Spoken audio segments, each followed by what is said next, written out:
Kenapa dari 57 negara muslim di dunia, hanya Pakistan yang memiliki senjata nuklir? 1. Pakistan memang melakukan uji nuklir dan berhasil. Pakistan resmi menjadi negara pemilik senjata nuklir setelah melakukan uji coba nuklir pada tahun 98 sebagai respons terhadap India yang lebih dahulu memiliki senjata nuklir. Perkiraan jumlah hulu ledak nuklirnya saat ini sekitar 170 unit. 2. Motivasi pertahanan yang unik. Ancaman langsung dari India. Program nuklir Pakistan lahir bukan semata ingin tampil sebagai negara berpengaruh, tetapi karena kebutuhan strategi pertahanan terhadap India, rival yang jauh lebih besar secara militer dan juga pemilik senjata nuklir. Dalam konteks ini, nuklir dianggap alat penangkal eksistensial. 3. Hambatan teknis dan sumber daya di negara muslim lain. Membuat bom nuklir bukan perkara murah dan mudah, diperlukan teknologi tingkat tinggi, sentrifuge, reaktor, bahan terasiliasi, ilmuwan khusus, serta infrastruktur besar. Banyak negara mayoritas muslim tidak memiliki kombinasi kemampuan teknis, sumber daya finansial, dan insentif strategis seperti yang dimiliki Pakistan. 4. Perjanjian internasional dan tekanan dunia. Sebagian besar negara muslim, misalnya Turki, Mesir, Indonesia, menandatangani perjanjian non-proliferasi nuklir (NPT) yang secara prinsip melarang pengembangan senjata nuklir. Negara-negara yang terikat di bawah NPT dipantau ketat oleh IAEA dan menghadapi risiko sanksi jika menyalahi aturan ini. Sekarang, kita bicara dampaknya secara nyata dan strategis, bukan sekadar simbolik. Fakta kuncinya, Pakistan diperkirakan memiliki kurang lebih 170 hulu ledak nuklir. India juga di kisaran 170 kurang lebih.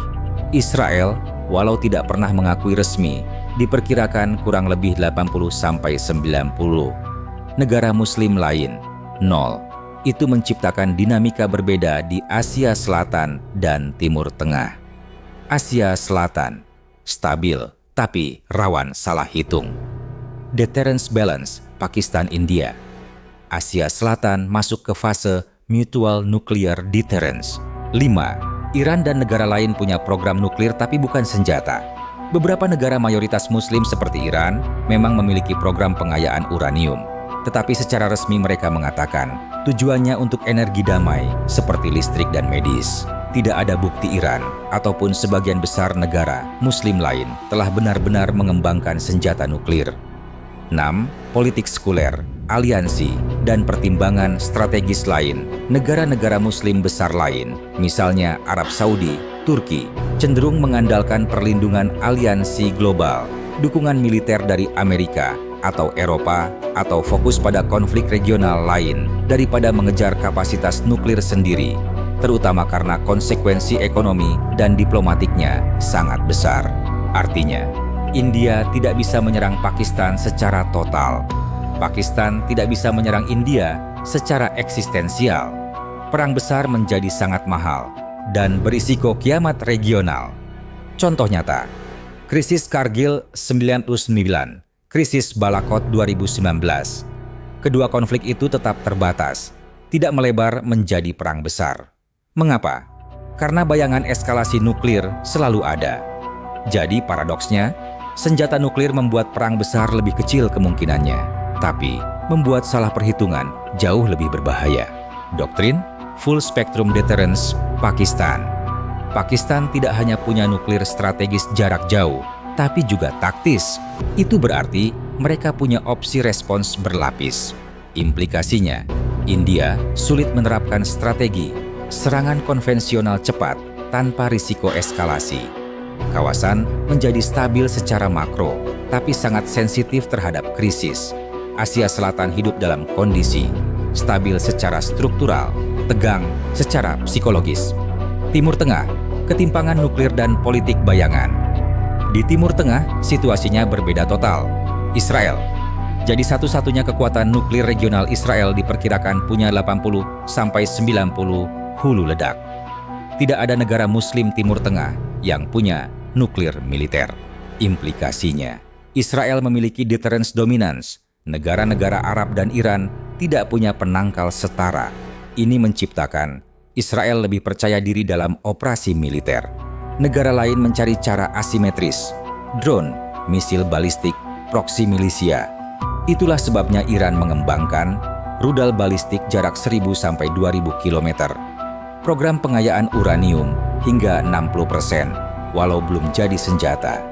Mereka membangun deterrence non-nuklir. Pakistan sebagai simbol politik dunia Islam. Walau Pakistan tidak terlibat langsung di Timur Tengah, secara politik ia sering disebut sebagai Islamic Nuclear Power.